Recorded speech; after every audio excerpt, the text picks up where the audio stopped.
Hello বন্ধুরা, আবার তোমাদের কাছে এসে গেলাম। এই যে ডালটা একটু সিদ্ধ করে রেখে দিয়েছি। আজকে কালো জিরে আর কারি পাতা দিয়ে একটা পাতলা মুসুরের ডাল করব, তার রেসিপি নিয়ে এলাম। তোমরা দেখতে থাকো।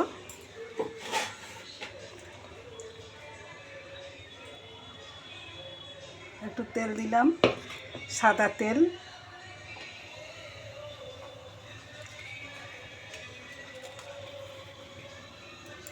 ফোড়নে দিলাম দুটো শুকনো লঙ্কা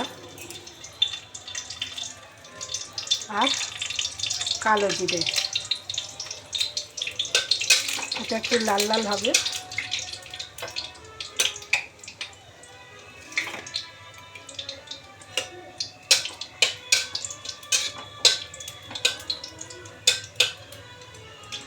বেশ লাল লাল হয়ে গেল।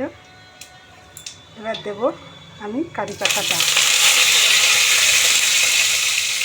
কারি পাতাটা একটু ভাজা ভাজা হয়ে যাবে। ভাজা ভাজা হয়ে গেল। এবার দিলাম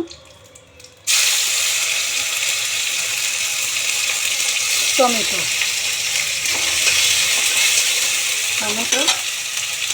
তার সাথে সাথে একটু নুন দিলাম।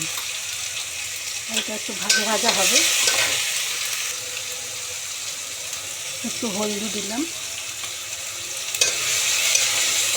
সুন্দর রঙটা এসে গেছে হলদি। আর নুন দিলাম। ভাজা ভাজা হয়ে গেল। এবার ডালটা দিয়ে দিলাম। কালো জিরে, কাঁচা লঙ্কা, শুকনো লঙ্কা দিয়ে হলদি আর টমেটো দিয়ে একটা পাতলা মুসুরির ডাল হলো। একটু ফুটতে থাকুক। তো ডালটা তো ফুটে গেছে, ডালটা হয়ে গেছে। একটুখানি মুখের একটু চিনি দিয়ে দেবো, যাতে একটু মিষ্টি মিষ্টি লাগে। ডালটা তো আমার হয়ে গেল। এবার নামাবো। কারি পাতা আর কালো জিরে দিয়ে একটা ডাল হয়ে গেল আমার। নামিয়ে দিই। বন্ধুরা দেখো, ডালের রেসিপিটা দেখালাম। আজকে ডাল হয়েছে, পনির হয়েছে, সাদা লাউ হয়েছে আর ভাত। আজকে দুপুরের খাবার বাবুদের হয়েছে, আমিই বানিয়েছি।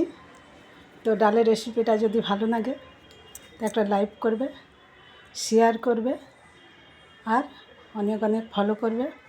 একটা করে লাইক দিবে। আবার তো তোমাদের কাছে এসে যাব। বাই।